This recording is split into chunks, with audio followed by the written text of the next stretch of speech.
Hi, everyone. Hope we're reaching you. We had some issues with Zoom, so we're trying out this new software at the last minute. I'm Elena, as you all know, founder of The Happy Nurse. I am joined today by the beautiful Gerdi from Dare Greatly Coaching. She's come to share her expertise with us and some tips on self-care. Welcome, Gerdi. Hi, how are you? I'm I'm really really excited to be here. awesome. We're really excited to have you. So I'll just introduce you a bit Mm-hmm. about you. Herdy has a unique approach to coaching. She guides people who are visionaries, change makers, rule breakers, and those who feel stuck in the doing of everyday life and work.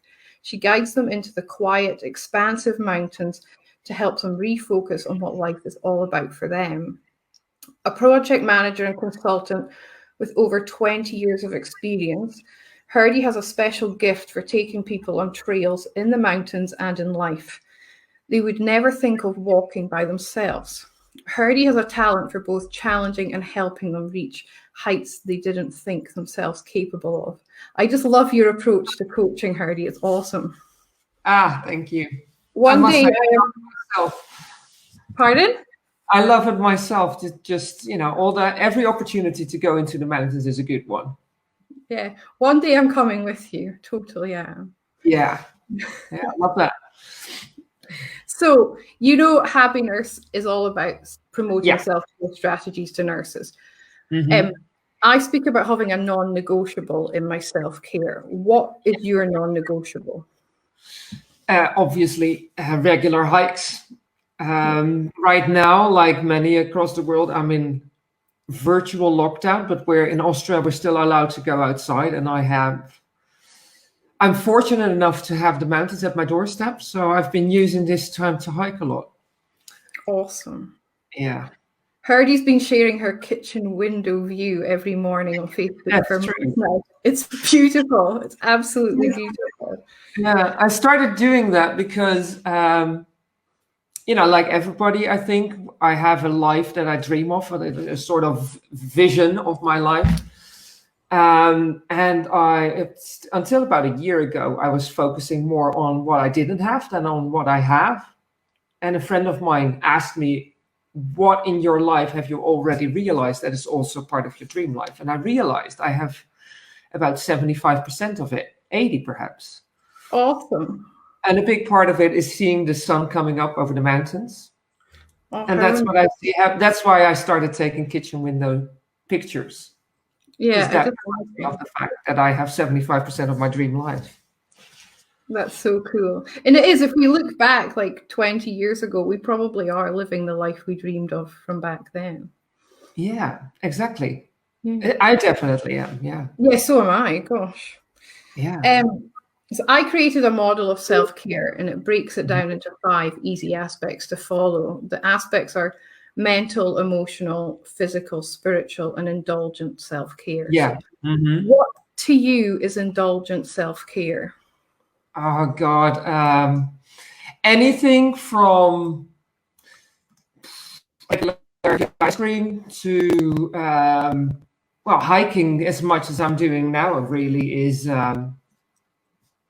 also indulgent. And reading a good book, watching a good movie, those things are for me all part of being really indulgent and having some and doing good self-care. Awesome. Yeah, and being out in nature is so therapeutic. Yeah, yeah, and I realize there's so many people that don't have the opportunities that I have. But if you look around you and you start paying attention to the smaller details around you, there's nature everywhere. Yeah, definitely. Yeah. Yeah, I always say hospitals are such unnatural environments. Those of us yeah, who work in them, they're stark, they're clinical, they're fluorescently lit. So, yeah, yeah, that's true.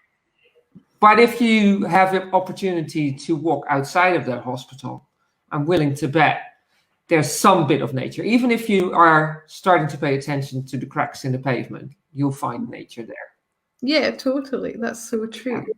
Yeah, yeah, I speak about as well always being the best version of yourself or striving to be the best version of yourself. Mhm. Who or what inspires you to be the best version of yourself? There's I am very much about core values, and I have a couple. Of course, I have my own core values. So every decision I make, every action I take, I strive to take in line with those core values. And in doing so, I hope to be an example, especially for the younger ones in my family, my nephews and my nieces, but also to other people around me. Yeah, that's awesome. Yeah, our values are so important, and knowing them is even more important because Yeah, people are not aware of that subconscious driver they've got. So no, no, and we're very often living out of alignment with our values. If I look back, you mentioned earlier that I have 20 plus years of experience as a project manager and a consultant. But looking back on that time in my life, I was definitely out of alignment. I was not yeah, living in alignment with many of my values. and what an awesome realization. So you could Yeah, make a switch of course for your life. yeah, yeah, and it's not. Sometimes I work with people who think, well, you made this huge switch from being a consultant project manager to being a coach and a mountain hiking guide in a different country. But sometimes it's just tweaking. Sometimes for Yeah. some people, it's just tweaking a little bit what you're doing and what you're giving attention to. So So where is it you're from again, Gerdi? I'm Dutch. You're Dutch. So how long have you been in Austria? 10 years now. Oh wow. This It's like Easter, I celebrated my 10th anniversary in Austria. I celebrate my 10th in Australia in July. So yeah. There you go. Yeah. We both moved at the same time. Yeah, we did. What expertise have you got that you'd like to share with any nurses, healthcare workers out there at the moment that are feeling the pressure of the current situation?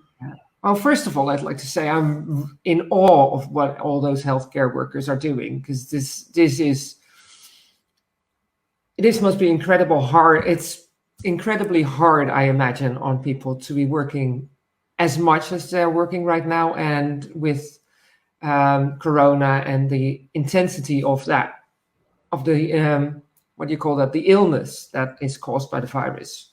So first of all, that. And I also realize that they probably don't have a lot of energy left, and a lot of time left to go outside, and probably not even the opportunity. So there are possibilities of connecting with nature and using nature to reduce stress, even though you may not have nature at your doorstep and you may not have the possibility to go out in nature when you do have it. And there's some really easy ones. And I just told you that ever since I started thinking about this list of things that you can do is expanding. But I'll give you about. Just tell me when to stop. I just love the ones that I've already seen, so I'm really interested to find out the others. That's awesome. So first of all, if you've got a garden, use that opportunity to go into the garden. And sometimes what I used to do when I had a garden myself is I would come home from work and I would sometimes not even take off my work clothes and just walk into the garden and enjoy the smells and the sights and pick out the dead flowers so whatever was still there could continue blooming. And when you actually have to do work in the garden, I'm very much a proponent of not putting on gloves, which is something I might not be allowed to say right now, but still, use your bare hands to work in the garden, because I think it's really good to literally be in contact with the ground and feel the texture of the earth and the plants and whatever else is you have to do in there. So that's one. Awesome. When you just sit in the garden, I'm just making sure that I don't forget any. Be in your garden and use all your senses. So, if you have a garden, or if you don't have a garden but you have a balcony and you've got plants on your balcony, sit there, close your eyes, and focus, for example, on smell. What is it that you can smell? How many different smells can you smell? Can you pick them out and can you name them? Listen, and you don't necessarily have to close your eyes, but feel stuff like I was just saying with working with your bare hands. So that's one. If you've got a park nearby and you're allowed to go there and do the same thing. Use your senses. If you go on a walk, use all your senses.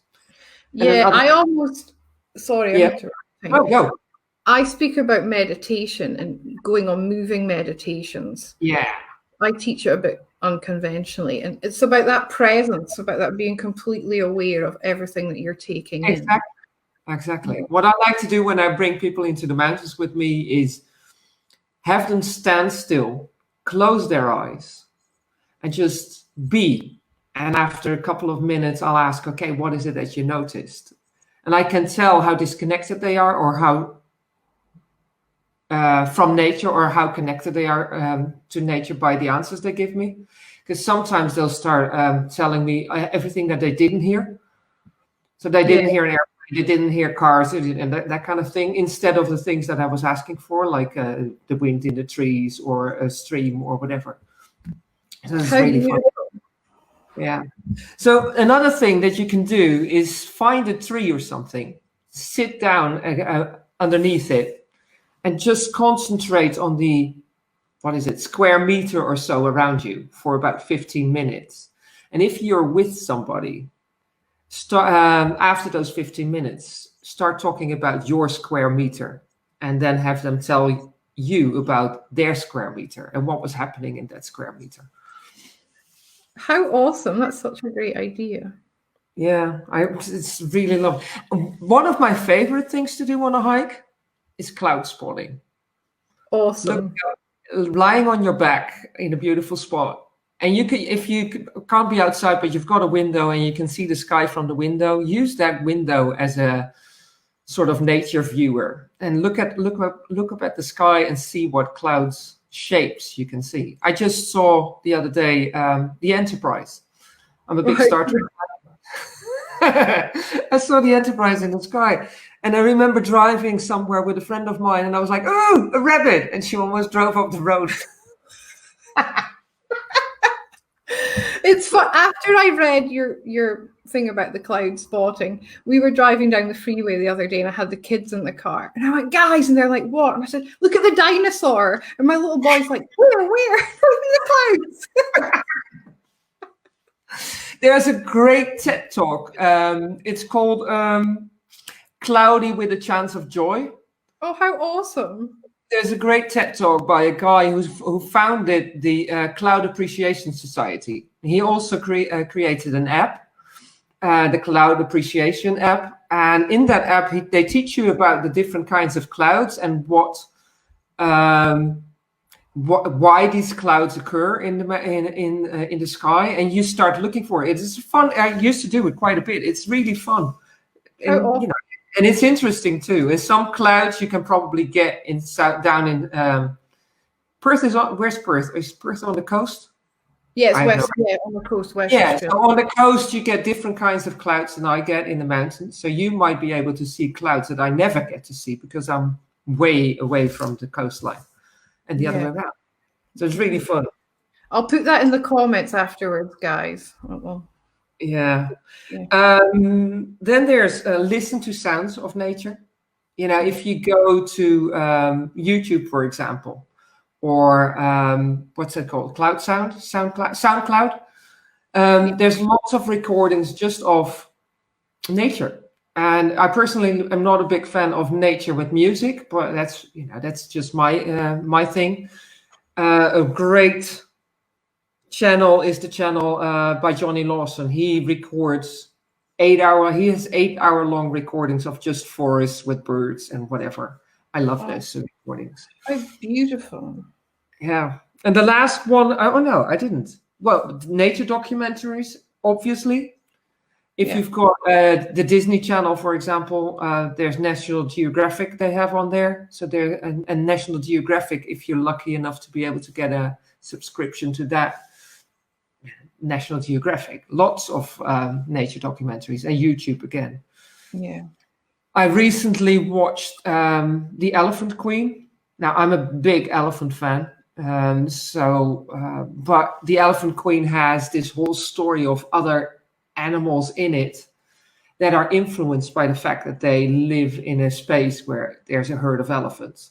So there's this whole secondary storyline.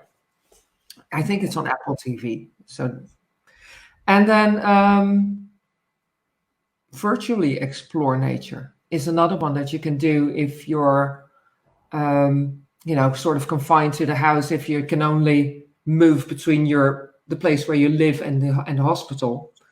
There's lots of American national parks that now virtually stream tours through the parks. On Google Earth, you can also find national parks that have where they stream what you can see in those national parks. You can't actually visit them, but you can visit them virtually. Yeah, and I think. Yeah, go. Sorry, I think there's some in the UK doing the same thing. They've been popping up on Yeah, my I think the BBC has some channels as well where they stream some stuff. So if you start looking for it, there's lots of places where you can find things. And I think the final one that I gave you, which is for a book nerd like me, read a book where nature plays a main part, where nature is a main character.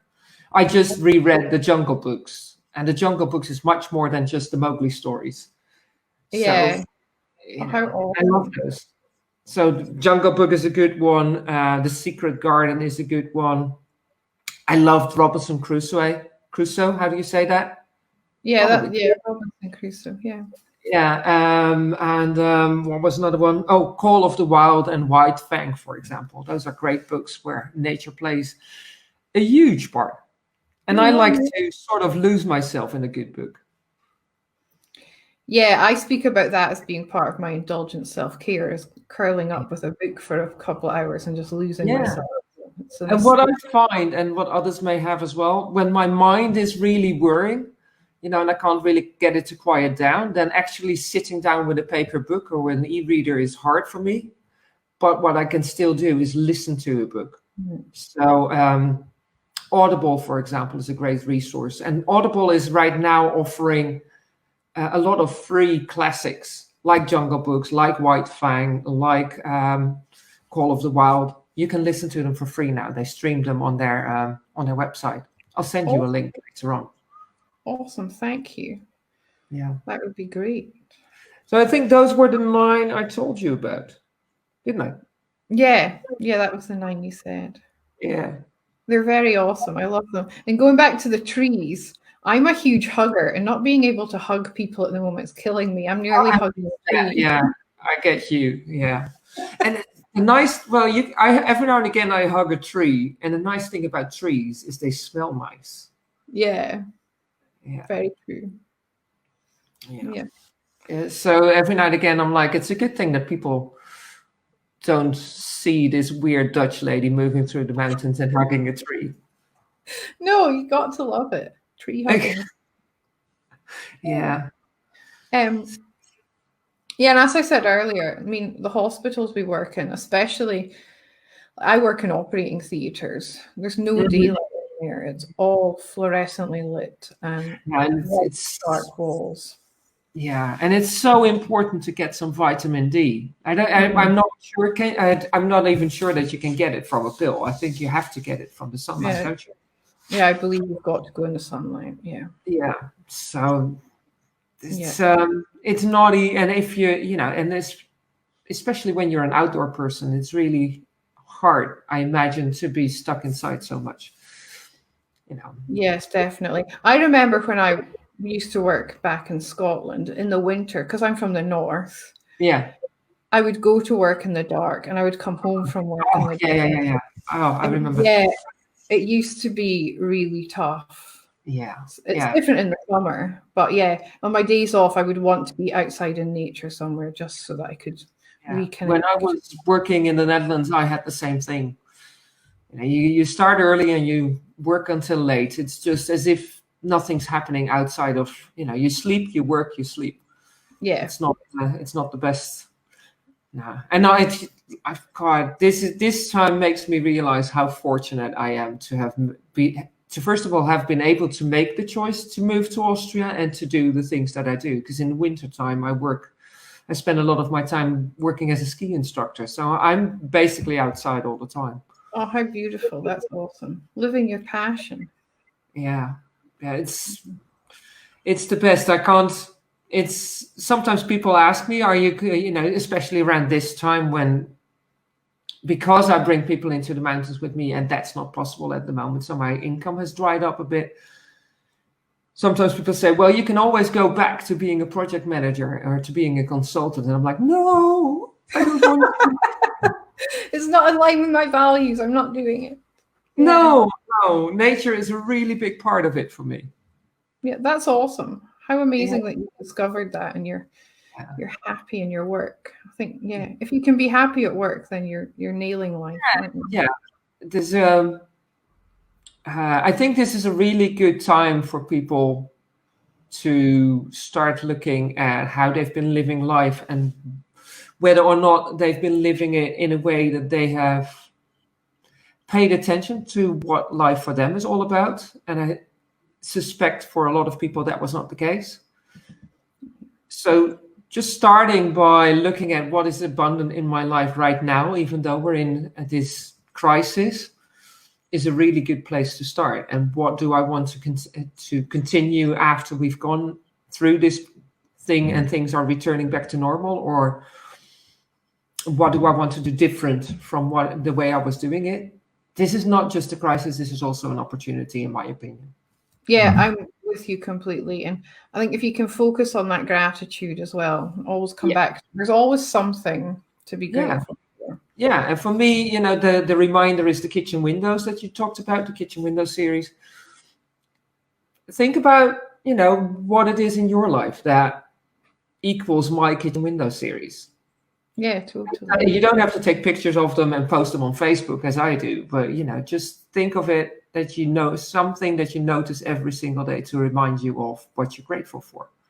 Yeah, I live right beside the ocean. I'm very lucky, and that every time I drive towards the house and see the ocean, I'm filled with gratitude because I'm just like, wow, like we were saying earlier, I'm living that dream. Like when I was 20 years ago, when I qualified as a nurse, I never dreamt I'd be living right next to the Indian Ocean. Here I am. Yeah, same for me. I drive through these mountains, and when the sun hit the mountains, it just fills me with joy. Yeah, I get so happy when I see that. It's the simple things in life, isn't it? It is. Right back to basics. It really is. It really is. And making sure that happiness is coming from within and not some external source. Yeah. Well, thank you so much, Gerdi. It's been so lovely to speak to you. Yeah, it was great. I loved it. And thank you for all those awesome tips about how to connect with nature. Yeah, I can. What I can do is I've created something that people can download. Just and I'll give them the three bonus things that I've come up with since I sent you my list, and I'll put the link in. I send the link to you, and you can. Pop it in the I'll put it in the comments. On the post. I'll put it somewhere for everyone. Yeah, definitely. Thank you. That's awesome. You're welcome. It was lovely. Yeah, it was really lovely to chat to you. And we will speak again soon. Take care. Yeah. Have a great weekend, everybody. You too. Bye.